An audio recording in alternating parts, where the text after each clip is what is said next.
Good afternoon, everyone. This is Jeff Finn, CEO of RealNext, and I'm here with Dr. Jeffrey Fisher, welcoming you to the RealNext webinar series, Development Feasibility Analysis, Fast, Easy, Professional with MarketEdge. We're really excited about the latest generation of MarketEdge, a complete overhaul of our presentation engine, and one of the great new features that we've added also is the ability to do development analysis.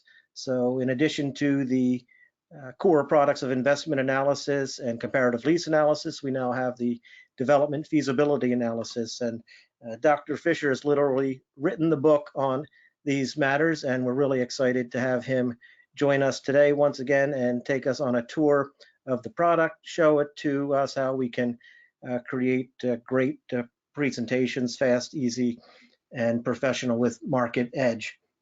We also are really excited to have you with us, a great group of people today, both existing customers and some that aren't. We, for those that are not already using MarketEdge, we're going to have a special offer for you after the webinar. So stick around and we will follow up with you and have one of our product specialists reach out to you in the coming days to give you a free trial and talk to you about a special offer to get you started with MarketEdge. So if you like what you see today, we want to help you take full advantage of it and make it easy for you to get started with the program. It's a really efficient model and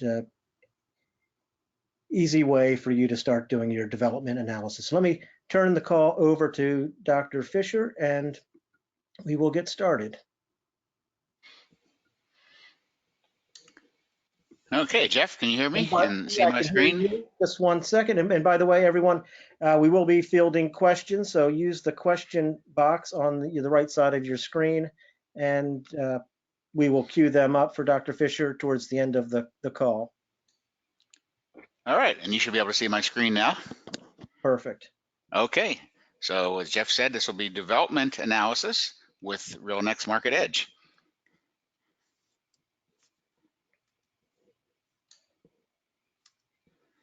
So the focus of this webinar is going to be on using MarketEdge for development, but I do want to do a quick review of how you would do a discounted cash flow analysis of existing properties, because as we'll see, the development inputs actually feed into an analysis of what would happen if you develop it and then hold it for a while, although you could decide to sell it after development is complete and you've got it leased up, and you'll be able to see that the return will be available for that, as well as if you have a longer holding period.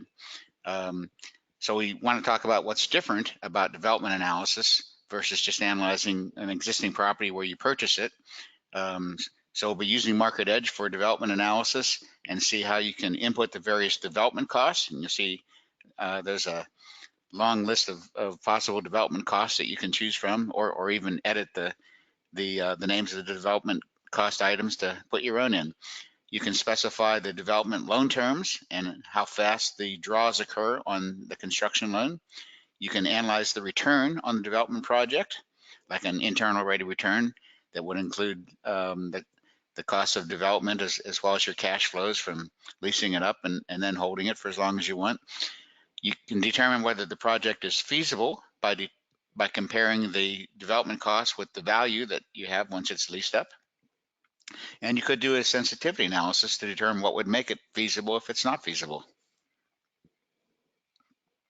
So a review of some of the key assumptions for existing projects. When I did a webinar a while back on MarketEdge for existing properties, I went into each of these in a lot of detail. I'll just kind of review them quickly now. You do have to select a holding period. And as I kind of said earlier, if you want to look at it as selling it as soon as you've leased it up, that could be a 1-year holding period, but you could also look at it in terms of developing the property and holding for 4 to 5 years and then selling it. So you'll still need to project the income from the leases on the property. That's going to determine the value, once it's leased up. Then you could also have some expense reimbursements. There could be some other sources of income. You have lease renewal assumptions. If you're going to look at a holding period that goes beyond existing leases, you need to make an assumption about what's going to happen when those leases come up for renewal, what the market rate will be on those leases at the time of renewal. You also may have existing vacant space. In fact, if it's a development project, as we'll see when we look at the inputs, probably all the space is going to start off vacant. May have some of it pre-leased, but you're going to have to make some assumptions about how that space is going to lease up over the first year or two, and until it becomes what we refer to as stabilized. There'll be some operating expenses, of course. Probably not too many capital expenditures since it's a development project, but there could be some things that you plan to do a couple of years down the road that wasn't part of the initial development. There can be loan information, probably would be on a development project. And when I say loan information, we'll see that that'll include both your construction loan, but also your permanent financing that takes over the construction loan once the construction is complete. And then a discount rate assumption that would be important for estimating the value of the property once it's complete. This would be optional, but put in some tax assumptions, both ordinary income and capital gain, so that we can look at an after-tax rate of return, and you would need a projected resale price.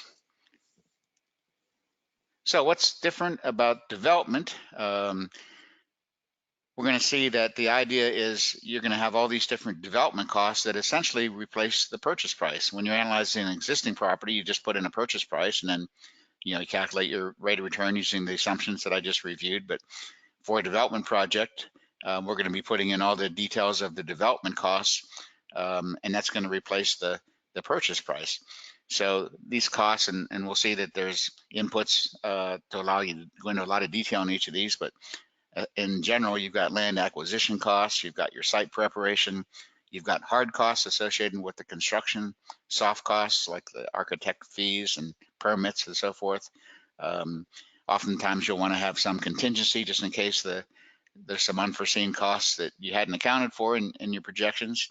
And then your construction loan, what the interest rate would be on the construction loan, and the amount of the construction loan. Difference between your construction loan and your development costs would be your equity that you're putting into the project. And then the timing of the draws on the construction loan, because you're not going to get all the money up front. As I'm sure most of you know, on a construction project, you're going to have draws as you go through different phases of construction. You're going to get draws on the construction loan in order to cover those costs as you incur them. Some other assumptions that we've talked about are going to be similar to existing properties, although you may be putting in a higher discount rate in terms of estimating the value because you've got some more risk associated with a development project. And as I've talked about, you've got to take into consideration it's going to take some time to lease up the space until it's stabilized. So what are the results that we're looking for? Well, as with an existing project, we're going to look for the return, but that return is going to be not based on what you purchased the property for, but what it costs you to develop it. And then you're going to also be interested in what that IRR would be, and whether it's high enough to compensate you for the additional risk associated with the development project. Yeah, sorry to interrupt, but there's a comment that came in that they can't see your screen. So you may need to click the show screen button if yeah, I had clicked on it. Is it just maybe go to the audience first. Let's make sure if you raise your hand, if you can see the screen. Just if anyone can raise their hand if they were seeing the screen. Just want to make sure that it could have been a unique issue, not a broad issue. You can, so hands are coming up that they can see. So we're just, if you go back. Okay. All right, so I'm going to go back into the PowerPoint. Well, you can see it, can't you, Jeff? I could, but yeah. with a comment that concerned me. Okay, yeah. All right, good. Got me worried there for a minute. Yeah. We're going to look at the return based on the development costs. We're going to look at an IRR on the property, which is going to be kind of a blend of the return from development and the return associated with then it being a completed project. But as we'll see, that's going to really depend on the holding period. As I mentioned before, if we look at a very short holding period, then it's mainly going to be return that reflects the return on the development and that pop up in value that you would hope for and typically get on completing a development project and getting it leased up. And then you can compare the present value of the income and resale price with the development cost to determine feasibility of the project. So what I'm going to do is go through an example where I used the MarketEdge development to analyze a property. This is a made-up example, so the assumptions may not be exactly what you would think they would be for a project you might be analyzing. Obviously, it depends on the project and what part of the country it's in and so forth. But the example is, I think, a pretty realistic example of, in this case, how you might analyze a retail project.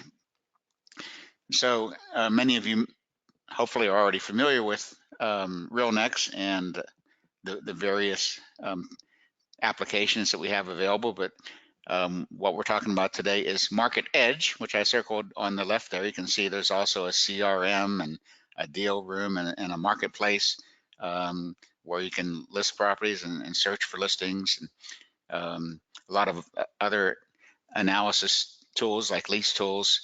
But we're going to focus on MarketEdge. So I would click on the investment tools in MarketEdge here. The initial screen is showing listings around the country. And then the project that I'm going to go through is IKEA. So I've circled that. You can see there's some other projects here. Monument Office, I think, is the one that I used for a webinar the last time on an existing project, which is still available for you all to download. It's actually an example that's in my real estate finance and investments textbook, along with the Oakwood apartments that's also shown on there. And I'll remind you how you can actually pull the files in for these projects near the end of the webinar. But we're going to go into the one that's IKEA that I have circled. And so you see a first screen here. I'm obviously showing you your PowerPoint, but this is actually what you would see as a screenshot using MarketEdge. It's not vaporware, it's an actual program that does everything here and works. So right now you see a purchase price of 15 million, but we're going to change that very quickly. I'm showing you that because initially when you come in, the program doesn't know that you want to analyze it as a development project. And normally you would be putting a purchase price in there. So I just put a number in. Perhaps this is what you'd end up listing it for, which would be higher than the development costs. A lot of this other information on this page is more descriptive in nature, although there are some key inputs at the bottom, like what the value of the land is, which is important for depreciation purposes, since you can only depreciate the building for tax purposes once the development is complete, and a capitalization rate used to estimate the resale of the property. And then to the right of that, you've got your resale expenses when we sell the property and a discount rate that's going to be used to estimate the value. We can argue whether that rate should be higher, but that depends on whether you're looking at that as just a pure return on money, which should still include the risks associated with development, but doesn't necessarily have to include what we call a developer profit, because that can be handled as one of the actual expenses associated with development, or as we'll also see, it'll be reflected in the project having a positive net present value in terms of the value created being greater than your development cost. So there's different ways that appraisers and investors tend to look at what would be an appropriate discount rate to do in this type of analysis. I'll say some more about that when we look at the present value calculations.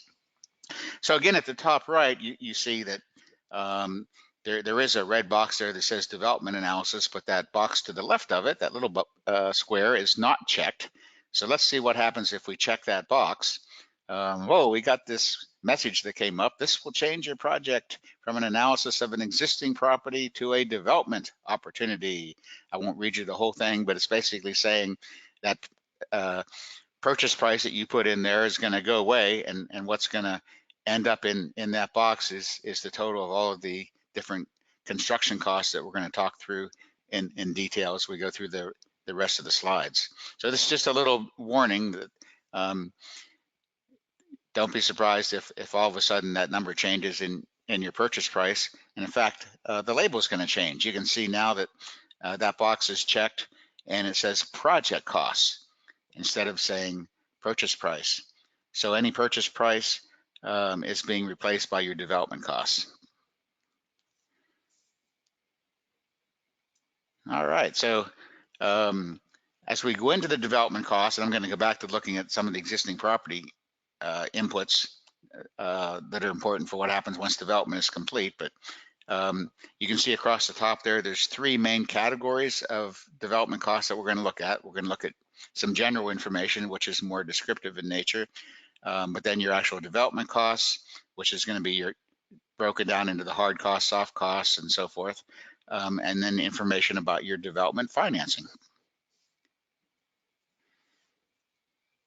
This is more descriptive in nature for some of the reports that I'll show you. I don't have all the boxes filled in, but you can see there's a lot of different information that you could put in, as well as some descriptive information at the bottom that you want to have as part of the reports that you would create for offering memorandums or whatever your needs of the client are. And then we have some information on the financing. You see the loan details here. We're gonna assume that we can get an $8,179,000 loan, and then amortized over 25 years, interest rate 4%, and so forth. Just want to emphasize that this is going to be your permanent loan. Okay, we'll see how the construction loan works here in a minute. But on a development project, again, unless you sell it as soon as it's leased up, you're going to have a permanent loan that would normally come in and take over your construction loan. And you know, the permanent loan may be more than your construction loan. You may end up even getting all your equity back. Good old days, you know, that was sort of typical that you'd, you know, be able to finance out because you're creating value, and that value could be a lot more than your construction costs. And even if it's only an 80% loan, 80% of the value that you created may be more than what your construction costs were. Then you have some tax information at the bottom, your federal income tax. It says new feature because with the new tax law, not quite so new anymore, but the tax law that came in a couple of years ago, we made it more flexible in terms of how you can put in the federal income tax rate and the long-term capital gains tax rate.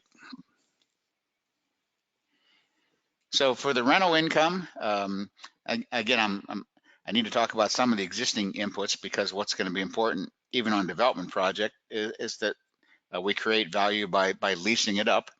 And so we still have to put in the information on who we expect to lease it to. And again, just kind of made up names here, General Foods, the Men's Shop, Gifts Galore, and so forth. And what the base rent might be on each of those, and how many square feet that they have. And when their lease is going to start. Their lease could start at different dates and end at different dates.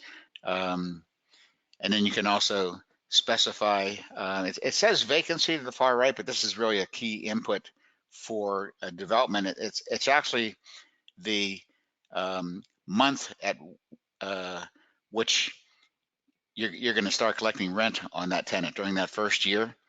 And so you can see the General Foods, we're not going to be able to start leasing up that space until the fourth month.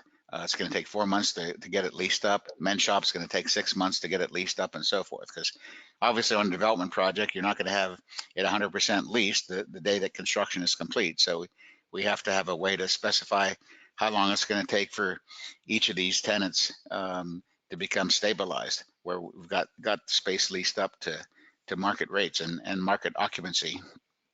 You could also have some miscellaneous income. I don't have any shown at the bottom, but if you have some other sources of income, we could put that in there.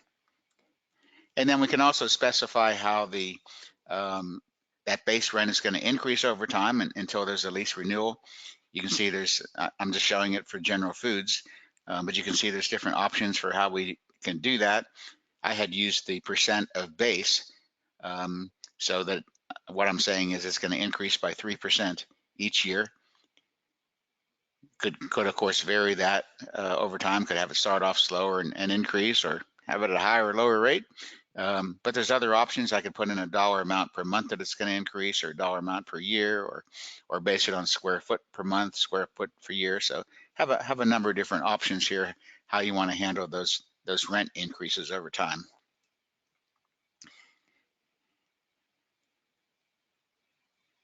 And then we've got some assumptions about lease renewals. So if there's a new lease, how many years is it going to run? In this case, 5 years. And is there going to be any rent abatements, some additional vacancy, because it's going to take time to get that new tenant in there? Do we have to spend any money on tenant improvements and leasing commissions?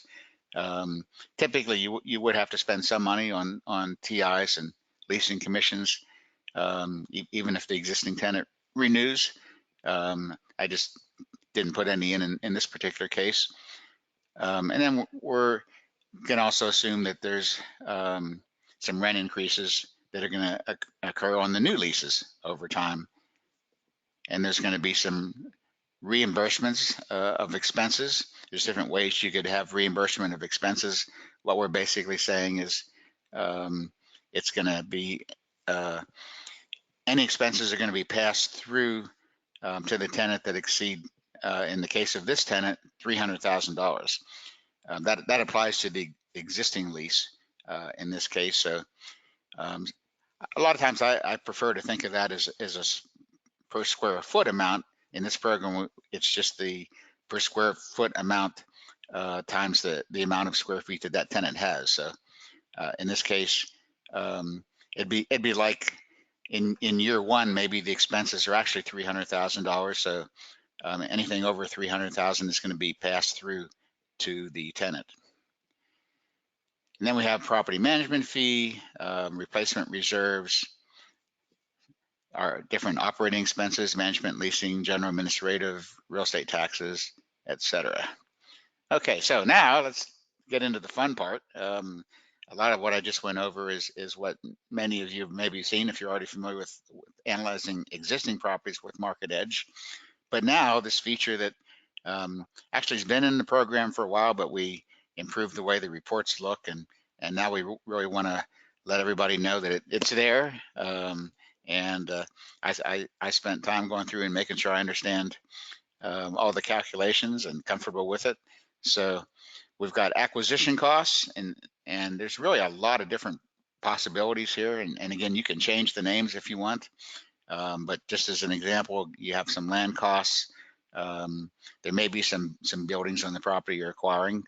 And then there may be some mortgage brokerage fees, title and recording fees, loan processing fees, legal fees, other fees. So these would be costs associated with just acquisition. Then we've got site prep costs. And again, you don't have to use these. You'll see where I have some zeros in some. And you can change the name on them if you don't like the name, but just as an example. And in the program, you can see there's a bar to the right that allows you to scroll down. The names that you're seeing now, plus ones that you would see if you scroll down, are actually ones that are already in the program as default. So you just have a lot to give you an idea of what kind of costs you should be taking into consideration in each of these categories. So in this case, we've got some clearing, grading, and fill. We've got some roadway, curbs, gutters, sidewalks, water lines, sewage, just a whole gamut of different potential costs associated with site prep. And then your construction costs, so your building shell, your foundation, your exterior walls, et cetera, et cetera. Same idea, your plumbing, electrical, that also scrolls down. So you can see what we're doing is kind of taking you through each of the category of, these are the traditional categories of how we break down the different construction costs, your soft costs, architectural fees and engineering fees, legal recording fees, contingency. And we also have a separate category for contingencies if you want to use that, zoning fees, soil, so these are all your soft costs. They're, generally fees that aren't part of the actual construction, but, certainly part of the cost of doing a development project. And then you could have some miscellaneous costs. I don't have any in this example, or some contingency costs. So those are all the different costs. And again, once you put in all that information, plus your financing, I'll talk about here next, but that's that along with your interest costs associated with your construction loan are going to end up kind of replacing the purchase price, because now what we're doing is spending money to do all this development rather than just buy the property. So this screen probably requires a little bit more time to digest. As you can see, we've got, again, our different categories of costs: acquisition, site prep, construction, soft costs, miscellaneous, and then you see equity. At the upper right on the top, you see the developer is going to put in $2 million at the beginning of this project. As I mentioned, once development is complete and the permanent loan comes in, he may get some of that money back, may have to put some more money in, but hopefully the permanent loan basically is enough to cover the development loan and maybe give some of that back. But initially, he's going to need to put in $2 million. The loan is going to be at a 4.75% interest rate. And these are typically interest-only types of loans. And so what we're going to do is indicate when you have to actually spend money on each of those categories, because you're not going to do all this at once over that year of construction. Maybe your acquisition is right at the very beginning, the first month, but maybe your site prep is in the second month, and your construction actually starts in the third month, along with spending money on soft costs. We could argue that maybe those fees really had to be paid sooner, so that should be month one. But the point is, you can specify when you expect to incur these different costs. But then once you reach that month, it says month placed in service. Seems like there might be a better name for that, but I couldn't think of one. This is kind of when you plan to start to spend the money on these costs. But then the question is, well, how fast do they have to be spent over the remaining development period? So in this case, acquisition starts right away, and the 90% means we're gonna spend that money really fast, and we're gonna need to make draws on the construction loan really fast. Just to help you think about how this would work, if I put in 50%, like in the case of soft costs, I have 50%. What that's going to do is basically spread the way you're going to need to spend the money on those soft costs evenly over the remaining time period of construction from month 3 through month 12. If I had put in 100% there, I would be spending it all during that month it's placed in service. The 90% in the case of acquisition means you're going to spend most of it right away, but a little bit's going to carry over to the second month. So it's kind of a shortcut way of allowing you to indicate just how these draws are going to occur over the construction period, which is going to impact how much interest you're going to have to pay. It's really just a way of trying to estimate what your interest cost is going to be on that construction loan. And then the equity row is just to say that you're not going to have to pay interest on that portion of money that you put into the property. You're only going to borrow the rest of those acquisition, site prep, and construction costs and so forth. So we've got help menus and additional information on how this works.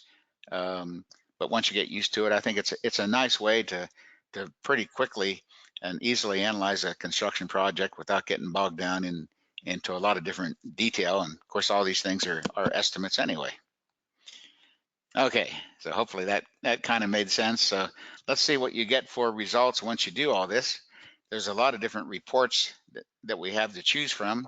A lot of these are the same as we would have for an existing property, so it's really more a question of how we want to interpret the results. So we have our cash flow analysis, our operating data, financial indicators, and so forth. I'm just gonna pick out some key ones here, mainly the investment return analysis. And so I've highlighted a couple of things here. First, let's look at the internal rate of return. And you'll notice, again, these are made up numbers, but hopefully it's sort of what you might expect to see on a development project. You can see year one looks like it's pretty high, almost 44%, but then drops down to 26%, 21%, 19, 16. So what's going on? Well, um, if I'm going to develop this project and sell it immediately upon leasing it up, that's sort of the most risky part. But I should get a high return because I'm getting all that development profit. I'm not owning it as an existing property. I'm doing development, and I expect to get a pretty high return on that. So I get a pretty high return in year one, still pretty high return in year two, but that return is dropping. Well, it's becoming a seasoned property now. We're blending in owning it over its stabilized time period. And of course, the risk is also dropping over time, and so you see the return is coming down to what might be a more normal level of return, like in year five, we've got about a 17% return. That's a levered return, maybe higher than we can get in the current environment, although obviously it depends on the project. And so I think the internal rate of return is one of the key things that you'd want to look at here. And the other thing I want to really point out is that very last row, which probably people don't realize the value of it just because the label is sort of innocuous with PV, NOI plus reversion. In other lease by lease discounted cash flow programs that some of you may be familiar with, that would be called the appraised value or the market value of the property, and that would be highlighted on the very first page. This program is sort of designed more for investment analysis, and so it's not highlighted as much, but that is the estimated value of the property. What I mean by that is if we're looking at this over, say, a 3-year hold, and the appraiser was estimating the value of this property based on the future cash flows at that point in time. Okay, now this value has nothing to do with development in the sense that it's the value that you've created based on the leases that are in place and what you would get by selling it in that year based on its future income. It's like applying that terminal cap rate to the income that you've now created. And so we would say the market value of the property today, it's shown under year 3 because it says if you sold it in year 3, but that market value that you would report would be $13,376,000. And so what we're doing is saying what the property would be worth as a completed project. And so thinking about whether this project is feasible, okay, using the number for a 5-year hold, which may be a more typical holding period. A lot of times people use 10 years in a discounted cash flow analysis, but actually in all the data that I've seen from institutional investors, 5 years is probably a typical holding period. But of course you can use any of those holding periods that you saw in that previous chart. But based on the 5-year hold, we see that the value of the completed project would be a little bit over 13 million. But your development costs, all those things that we talked about earlier, are 11,800,000 rounded. So we've got a net present value, which would be like a developer profit of 1,390,000. So that tells me it's feasible, because keep in mind that the 13 million is going to give a rate of return going forward to the investor. That was our 8% discount rate. So our investor buying it is going to get an 8% return going forward. But based on being able to sell it to an investor that's buying an existing project and our development costs, we come out ahead by the 1,390,000 in addition to the 8% return that we were getting on our capital during that time period. You could argue that it would be feasible as long as that's greater than 0, but I suspect most developers want to still see that as a pretty significant number. If it turned out that the project wasn't feasible, the question might be, well, okay, what do we do? If that's a negative number, what do we do? Well, there was a professor, Grasskamp at the University of Wisconsin for many years, and he used to talk about front door and back door, ways of looking at feasibility, which basically was, you either got to do something about your construction costs, like pay less for the land, or you got to do something about the rents, So we could go back and say, well, what rents do we need to make this a positive number, or how much less do the development costs have to be, or the land cost to make it a positive number. So we could do that with MarketEdge. I didn't go through a sensitivity analysis here, but I think you can easily see how I could have gone back and modified my assumptions about the leases. I could have changed the land value, whatever it takes to make it feasible. Of course, if I can't get those rents, then it's still not feasible. The point is you can figure out what it would take to make it feasible, and then see if those rentals rates or what you can pay for the land is something you could actually do. So a lot of different ways you could use this analysis to determine the feasibility of a project, or what it would take to make it feasible. A lot of other reports that you can get, a dashboard report on the property, different ways of constructing that dashboard, and then what you'll want to do is create a report that you can then send to people. And there's different ways I'll show you that you could do that. But so I'm looking at the output menu at the top, and what I'm going to do in the program is decide what I want to have included in a report that I want to make available to my client, either as a PDF file or email a PDF file, or you can actually create a file that can be posted to a website. A lot of different ways that we can create the report. And just to give you an idea what I mean by creating the report, what you basically do is drag and drop the reports that are available. We have a lot of different templates. You drag and drop whatever ones you want up to what you want to have included in the report that you're going to create. And you can see here that I've created a report that includes development, an aerial map, an executive summary, demographics, pro forma summary, resale snapshot, investment return analysis, IRR analysis, equity analysis, lease expiration, operating income. I just selected some just to give you an idea of the possibilities. But there's a lot of, I know, a lot of effort that RealNext went to and allow you to customize these reports in lots of different ways. Jeff, when we're done, you may even make some more comments about that. But I know we put just a lot of effort into you being able to customize these reports and change the way the photos look, pull in your own photos, resize the photos, and pull in custom, make custom templates and so forth, change the colors, et cetera, et cetera. And then you can publish those. As I mentioned, there's different ways you can publish it. So you see here, we can preview it, which actually is creating a PDF file. And I'll show you that real quickly as we kind of wrap things up. But I can also email it to somebody.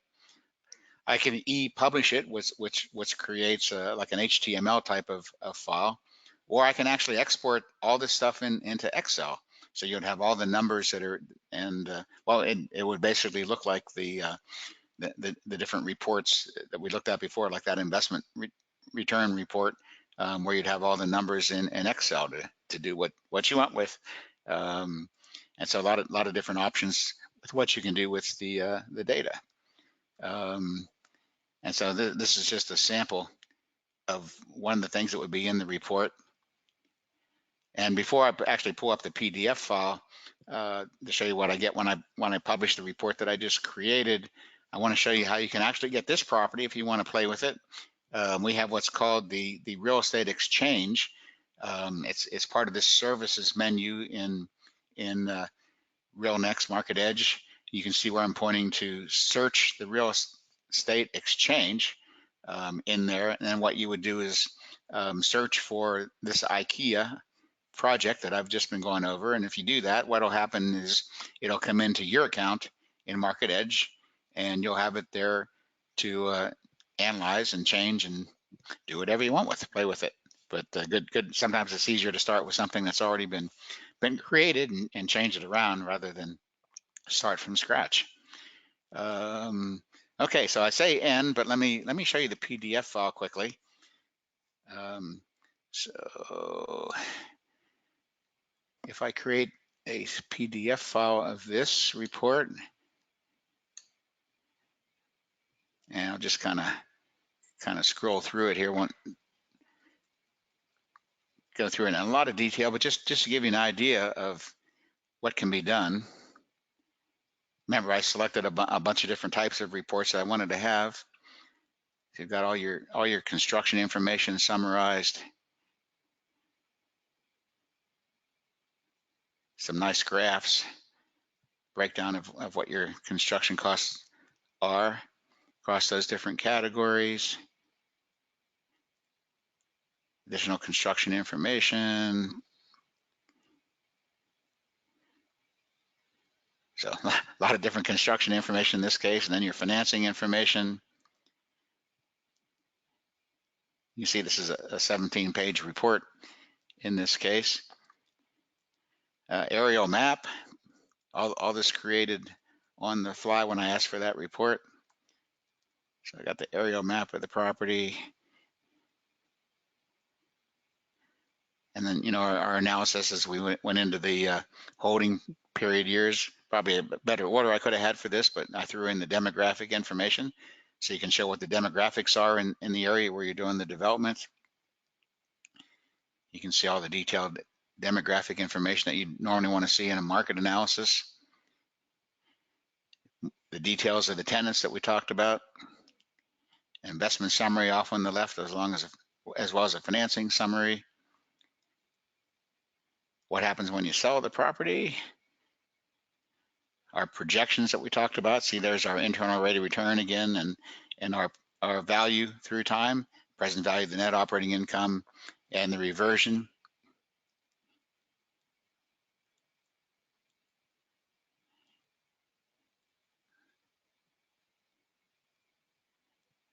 Actually, summary of each cash flow every year if you want it, all the way through the 20th year, and how that results in an IRR.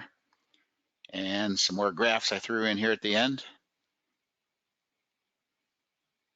All right. So with that, Jeff, do you want to make some comments, or were there any questions? I think there's a bunch of questions, so why don't we get through those, and maybe there's some more, and then I can have some closing comments. But I think you may have highlighted it, but there's still questions on the construction loan. So if you're modeling in the beginning that construction loan, maybe it's a 12-month or 18-month or 2-year construction loan, interest only, how does that get embedded, and how does it get taken out by the permanent? Yeah, so this program kind of simplifies things in a way to make it easier to put in the inputs. The question may come from somebody that's thinking of it as actually each month calculating what the interest would be on the draw, and so you'd actually have those details every month on what the balance of the construction loan is, and the interest that you're paying on that balance, and then whether you have a draw that month or not. What this program does is simplify things by basically, I can go back to that screen, but let's see, let me get in the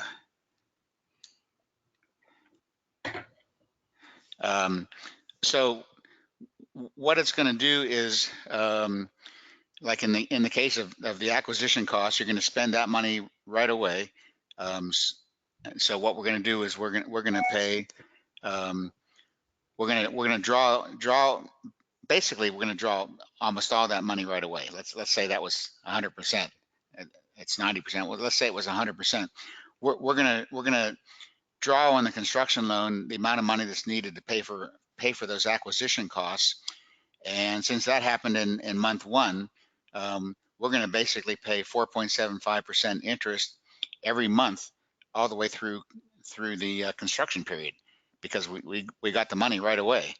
And we're not going to pay off the construction loan until we get our permanent financing. Our permanent financing is going to pay off the balance on the construction loan. So whatever that total was for the acquisition costs, the amount of interest that we're going to pay on that is going to be added to what our development costs are that we're going to compute those returns on, and the interest is going to be included in those total construction costs. Right. So the way I would Yeah, look at it and think about it is the total of the development costs less the developer's equity is the assumed construction loan.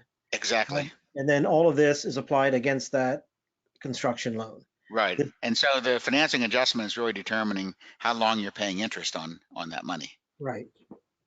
If Right. in the case of the soft cost where it's 50%, it's kind of like we're borrowing it evenly from month 3 through month 12. So we're only going to have, let's see, so there's about 9 months left. So it actually does it over 10 months because it assumes you start at the beginning of that month 3. So for over those 10 months, we're going to evenly spend the money on the soft costs. So our construction loan balance would go up by 1/10 of the total each month.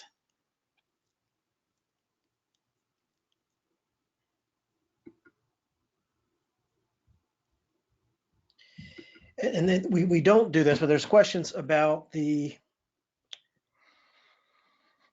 would call the waterfall to the individual investors or the general partner versus the limited partners, and we do not break that down. This would give the total investment return of the Right, development right. partner. Yeah, so if there was a general partner and limited partners, they would basically be splitting that rate of return that we're talking about.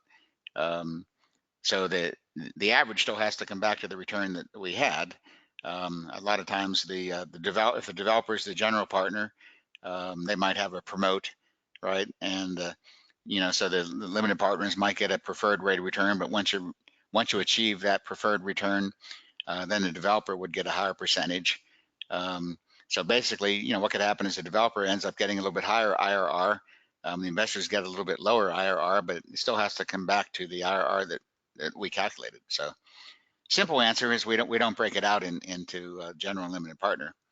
Maybe that's on our roadmap, Jeff. That's something we will certainly be considering. As the next question is the importing of rent rolls from the CRM into MarketEdge. That is not completed yet, but certainly high on our development priorities and should be done in the midterm.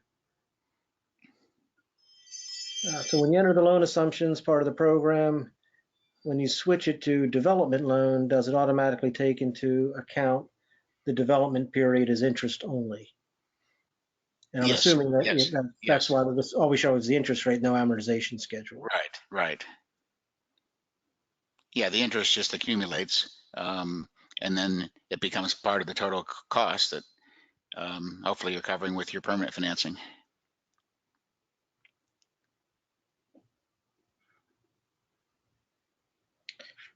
Any other questions? People can chime in using the question box, but I think those have been the open ones. Jeff was talking about some of the customization features. We've added a number of them in the property description fields and profile fields that gives you a high degree of flexibility with regard to the layout of pages, number of pictures, size of pictures, all those property highlights. You can have one or many.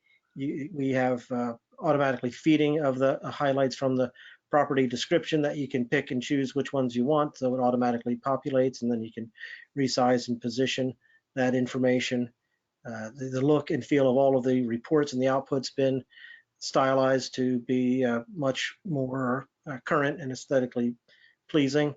And branding throughout, you're able to modify your logo depending on what the background is. If you want a white logo on a dark field or color logo on a white field like NAI Mexico has here, custom templates for things like the box with the IKEA header in it that can give it a branded look and feel for your own company. Or we actually have 32, I believe 32 pre-built templates that are all professionally designed that you can overlay your own branding on. So very simply pick a template, add your logo to it, add your color scheme, and it's ready to go out of the box in both portrait and landscape formats.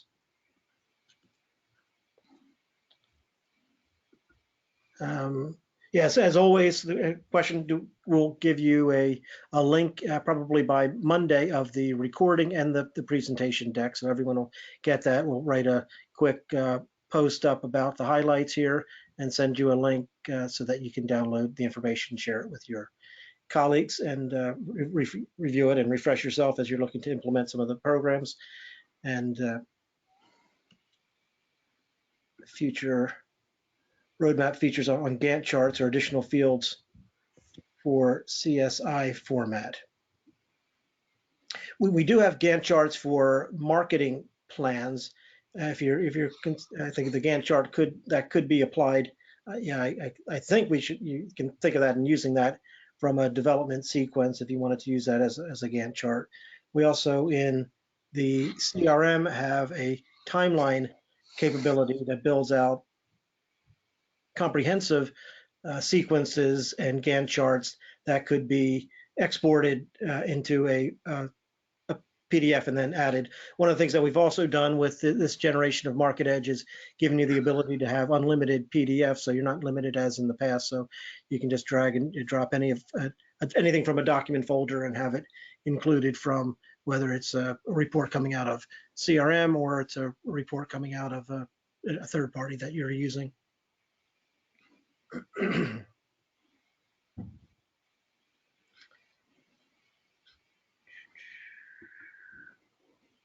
Looks like that is it. So Okay. I will thank you, Jeff, for taking us on this tour of MarketEdge. Hope everyone loved what they had to see and the significant enhancement to both the base product of MarketEdge, but in particular this development analysis rollout.